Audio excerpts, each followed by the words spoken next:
de estar vivo, amém? E mais uma vez ter o privilégio de pregar a sua palavra. Abacuque capítulo 3, versículo 2. Abacuque está depois do livro de Naum, antes de Sofonias, amém? Você vai encontrar em nome de Jesus. Abacuque capítulo 3, versículo 2. Quero louvar a Deus pela vida da liderança dessa igreja.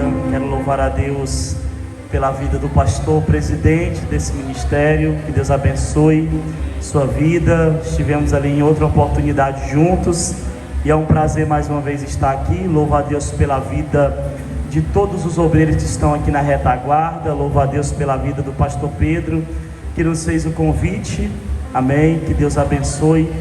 Nos sentimos honrados. Quero louvar a Deus pela vida da minha esposa, pastora Rayane, meu filho Uriel e o irmão Cássio que nos acompanha, amém?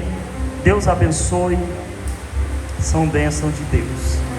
Todos encontraram o texto da palavra do Senhor? Abacuque capítulo 3, versículo 2. Louvo a Deus pela vida da pastora Cleidiane, é uma amiga. Foi através dela que eu conheci os demais. Deus abençoe você e a sua família, pastora, hoje e sempre.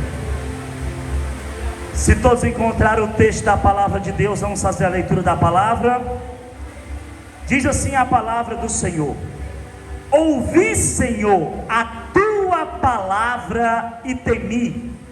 Aviva, ó Senhor, a tua obra no meio dos anos. No meio dos anos a notifica, na ira lembra-te da misericórdia. Aleluia. Oh glória, palavra poderosa. Você pode dar um glória por essa palavra? Você pode dar um aleluia por essa palavra? Antes de sentar, levante a tua mão ao céu e profetize comigo através de oração e clamor nessa noite. Diga assim: aviva, ó Senhor, a tua obra no meio dos anos. Sente adorando a Deus. Aleluia. Olhe para cá que eu prometo ser objetivo nas minhas palavras, mas eu prometo ministrar tudo aquilo que Deus já colocou ao meu coração. Muita chuva e é chuva de bênção. Não temos do que reclamar, porque quando está quente a gente reclama. Se tem chuva é motivo de agradecer, amém? Olhe para cá, acompanhe o raciocínio da palavra comigo. Quando nós olhamos para a Bíblia Sagrada, no texto que ora foi lido, nós estamos diante de uma oração feita pelo profeta Abacuque. E olhe para mim, Abacuque está orando e dizendo as seguintes palavras: aviva, ó Senhor, a tua obra no meio dos anos. Pastor, por que a oração de Abacuque era assim? É porque Abacuque estava clamando por vida na obra de Deus. Entenda que a obra que Abacuque estava orando para Deus avivar não era uma obra material. A obra que Abacuque estava pedindo para Deus avivar não era uma obra de construção feita de tijolo e de cimento. Até porque avivar significa trazer vida. E as paredes não têm vida, o cimento não tem vida, mas você tem vida. Então dá glória para Ele nessa noite. Olha para cá e pega isso aqui. Entenda que a obra que Abacuque estava pedindo para Deus avivar não era uma obra material, não eram as paredes, não era o templo, mas era a obra de Deus chamada povo de Deus. Isaías 64, versículo 8, a Bíblia vai dizer que Deus é o oleiro, nós somos o barro, todos nós somos obra da mão dele. Ou seja, a obra que Abacuque estava pedindo para Deus avivar era o povo. Por quê, pastor? Porque o povo estava morto espiritual. Dentro desse contexto, o povo tinha se afastado de Deus, o povo tinha se esquecido de Deus, e Abacuque está estava orando pedindo: Senhor, aviva esse povo, desperta esse povo para morto, traz vida sobre esse povo. Eu quero que você entenda que nos dias atuais que nós vivemos não está diferente. Muitos já morreram espiritualmente. A gente prega em muitas igrejas, muitos congressos, e a gente não sabe mais se está num culto ou se está num velório. Por quê? Porque os crentes já morreram. Muitos não dão glória, não dão aleluia, não se entregam na presença de Deus. Olha para cá, eu estou falando uma realidade. Nesse Brasil afora, aonde eu já tenho pisado os meus pés para pregar a palavra, tem culto que para um velório só falta as velas. Sabe por quê? Porque muitos já não sentem mais a presença de Jesus no culto. Certo dia eu estava pregando numa igreja, e enquanto eu pregava no altar, eu vi que tinha um jovem no fundo da igreja com a Bíblia aberta, o celular estava dentro. Pega isso aqui. E toda vez que eu falava um versículo da Bíblia, ele olhava para a Bíblia e fazia assim. Eu disse: ele está conferindo. Eu estou falando aqui e ele está abrindo a Bíblia lá. Eu soltava um versículo da Bíblia, ele fazia assim. Eu dizia: esse jovem está sendo abençoado, ele está recebendo a palavra. Quando eu desci no meio do corredor para orar por uma irmã, eu vi dentro da Bíblia dele o celular aberto no jogo do Tigrinho. O que é isso, pastor? É muitos da nossa geração que já morreram espiritualmente, estão dentro da igreja, mas não são igreja, estão no culto, mas o culto não está nele, está ouvindo a palavra, mas não recebe a palavra. Desperta, igreja!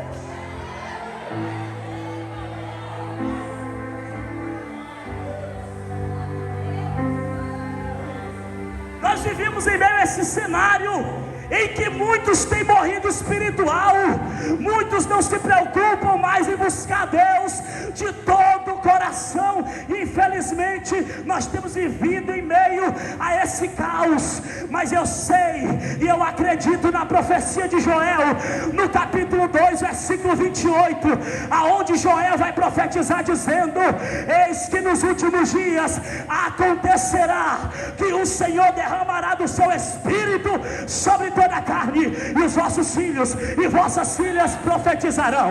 Aleluia! Os velhos irão sonhar, os jovens terão visões. Olha para cá, nos últimos dias nós já estamos. É por isso que a preocupação de Deus é levantar uma igreja viva, avivada, que não para, não se cala, mas se levanta para fazer a obra de Deus. Olha para cá, em meio a tanto descaso espiritual, em meio a tanta frieza e morte espiritual, eu creio que aqui na Vila Davi 2, na Assembleia de Deus Madureira, ainda tem remanescente que Deus escolheu para fazer a diferença na última hora. Pega na mão de alguém aí que está do teu lado, pega na mão de um remanescente que está do teu lado, pega na mão dele e na mão dela, porque é noite de renovo, é noite de presença, é noite de avivamento, é noite que desce azeite sobre a vida de crente aqui nesse lugar. Crente que estava enferrujado vai sair daqui transbordando da presença de Deus. Se você consegue detectar a presença dele nesse lugar, já abre a tua boca e libera a rajada de línguas estranhas. É culto de crente pentecostal.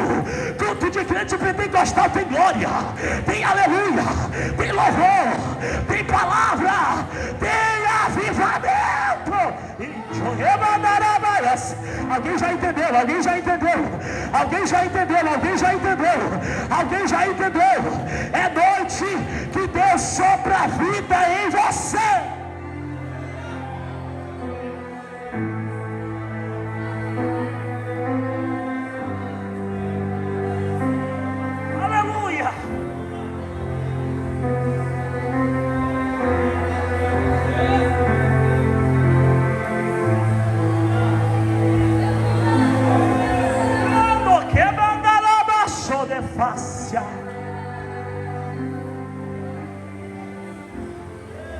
Eu lembro que uma vez, pregando fora do Brasil, no Paraguai, cidade do leste, um jovem chegou para mim depois do culto e perguntou: pastor, o que é que você acha que o Brasil precisa para ser um país mais próspero e abençoado? Você acha que o Brasil precisa de uma saúde de mais qualidade. Eu disse: seria bom, mas ainda não seria o suficiente. Ele olhou para mim e disse: você acha que o Brasil precisaria de uma educação de mais qualidade, faculdades mais acessíveis, assim como no Paraguai? Eu disse: seria bom, mas ainda não seria o suficiente. Ele olhando para mim perguntou: você acha que o Brasil precisaria de políticos mais compromissados com a política brasileira? Eu disse: seria bom, mas ainda não seria o suficiente.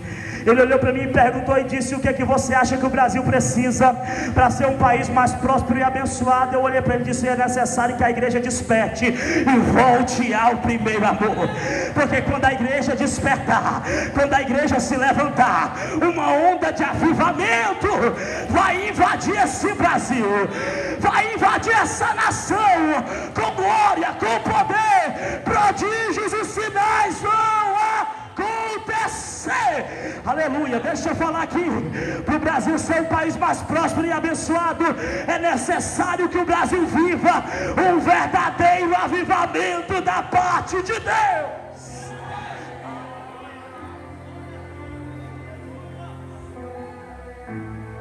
E para se viver um verdadeiro avivamento não é de qualquer forma, não é de qualquer jeito. É necessário tomar algumas atitudes, e eu quero destacar 3 aqui nessa noite. A primeira atitude que devemos tomar para viver um verdadeiro avivamento, porque tem o falso avivamento.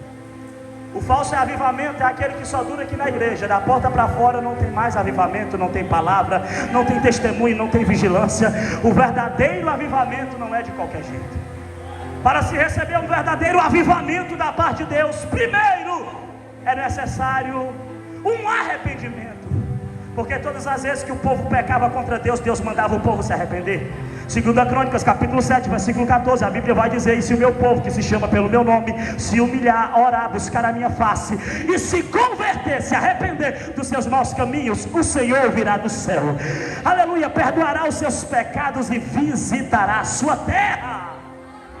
Ou seja, olha para cá, primeiramente é necessário que haja um arrependimento.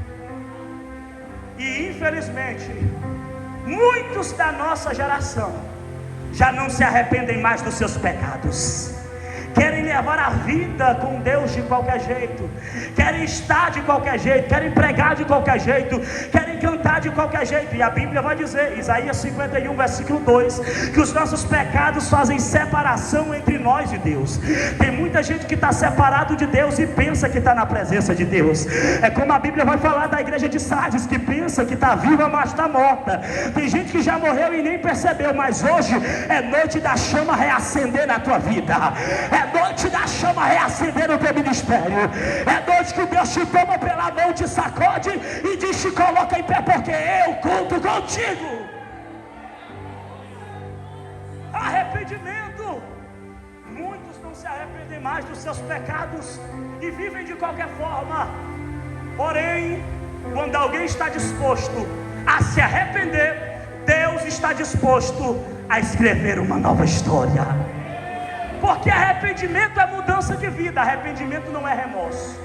Qual é o remorso? O remorso é aquele que chora aqui na igreja, chora na frente do pastor, chora na frente da liderança: oh pastor, perdoa, eu não vou fazer mais. Remorso. E no outro dia tem a oportunidade e faz pior. Isso é remorso. Arrependimento é mudança de vida. Se você decide se arrepender dos teus pecados, o Senhor decide do céu escrever uma nova história para você. Está na Bíblia.